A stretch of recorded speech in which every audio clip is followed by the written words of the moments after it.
Hello everybody and welcome to the very final Inktober, Peachtober 2021 flip through of my sketchbook.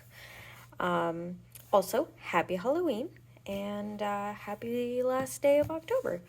Assuming, you're not too sad about it.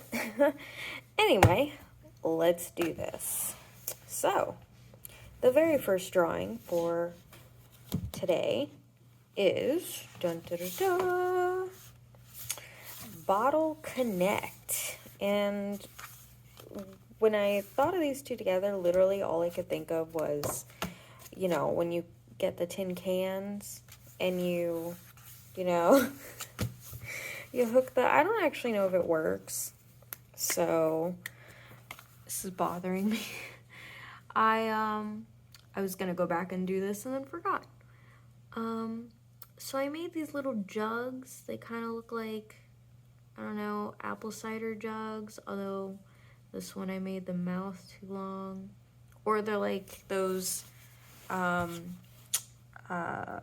don't know if they're moonshine jugs exactly, but regardless, they're very large bottles, so I used them and a string that helps them connect all the way through past the mountains and across the river over yonder to the other side. Literally as simple as that. I had a lot of trouble with the water here. I don't know, it started out a lot simpler and I probably should have left it that way. I don't know what this mess is, but the mountains are okay. Yeah, sort of.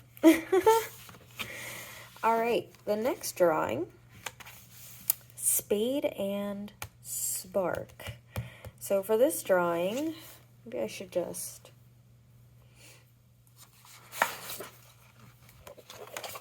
do this. All right.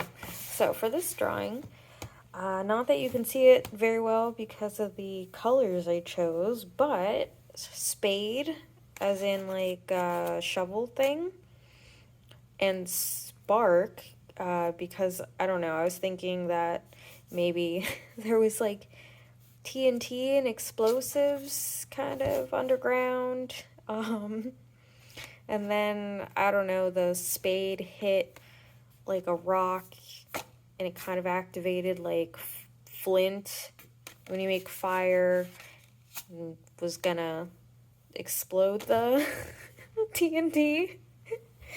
That's where my mind went. My mind.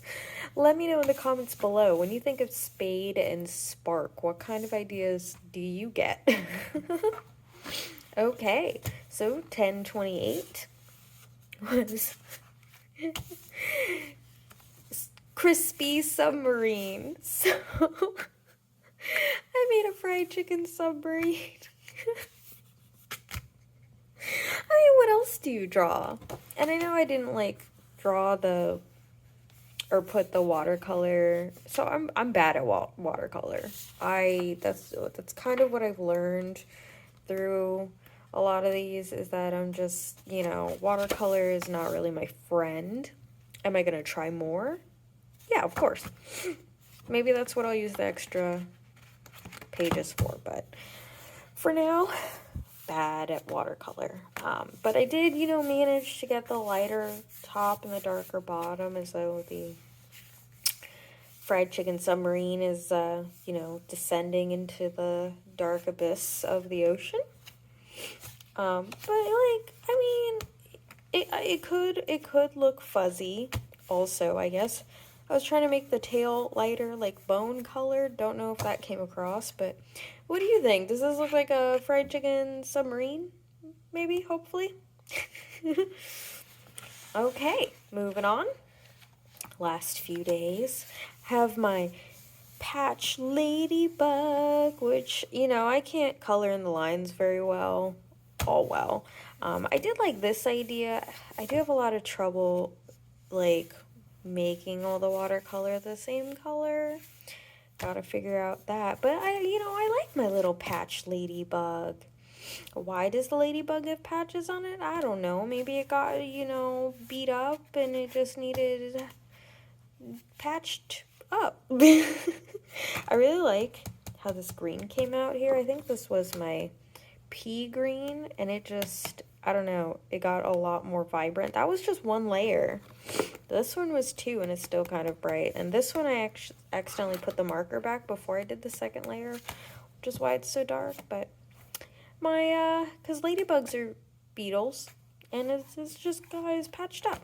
The other idea I was going to have was that the whole thing was going to be, like, patched, so it looked like a patchwork beetle.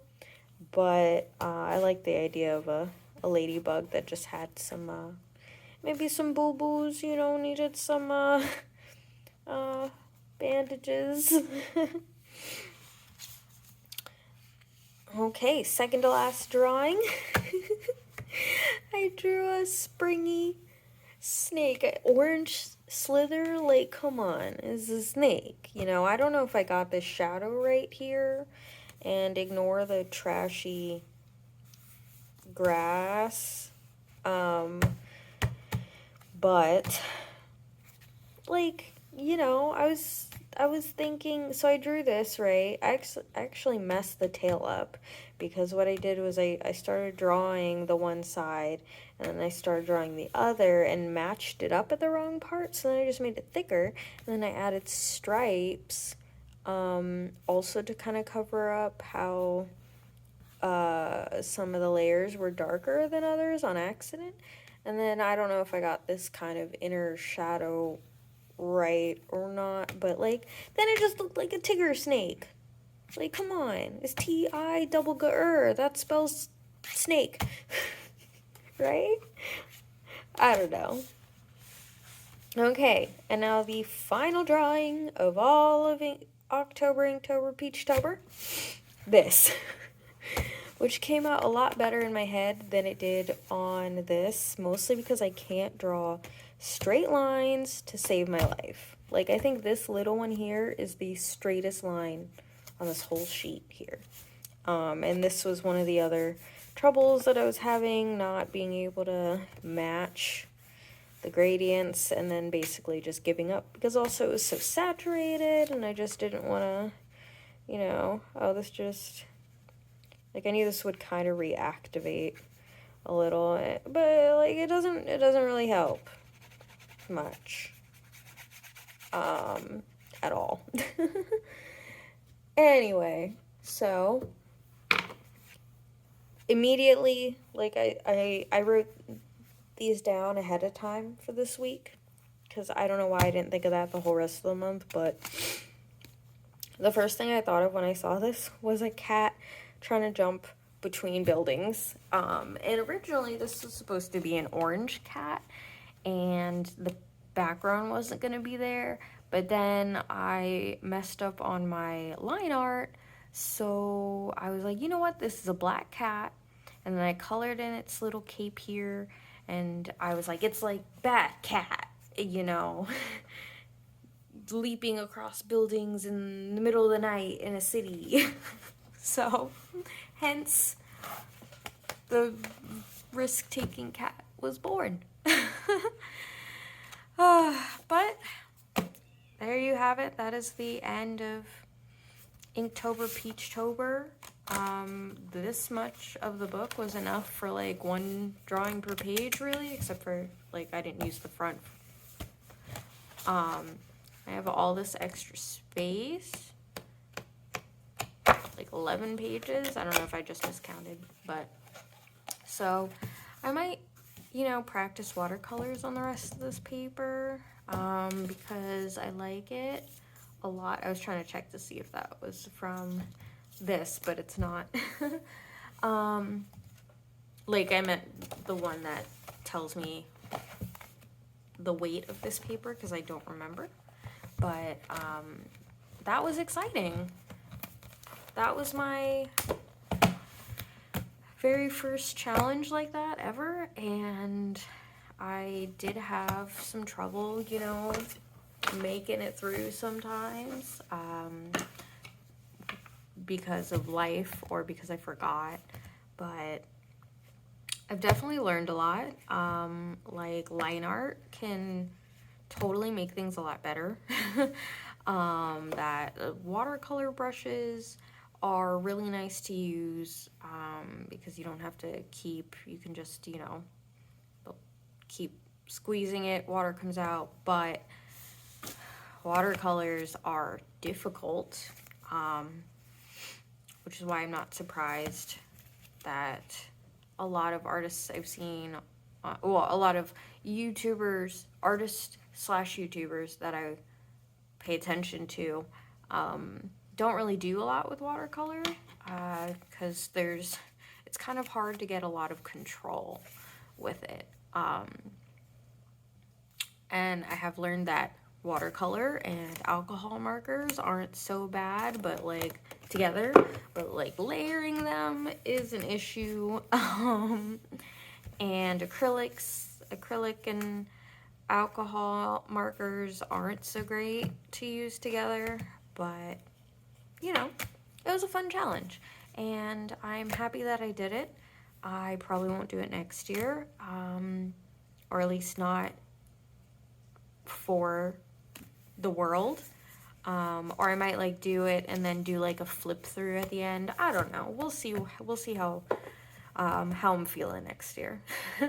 Regardless, I hope that you all have a wonderful Halloween, and I hope you all enjoyed your month. Let me know in the comments what you would recommend, if anything, for another Inktober try or another 30-day challenge or anything like that, because I find those pretty fascinating. I find all challenges pretty fascinating, to be honest. But also I'd like to see what you guys enjoy, because, you know, maybe I'll find that we have a lot in common, or maybe I'll find that you guys know about challenges that I've never heard of, and that would be really cool, to find new things. But regardless, you all take care, and I'll see you in the next video. Thank you.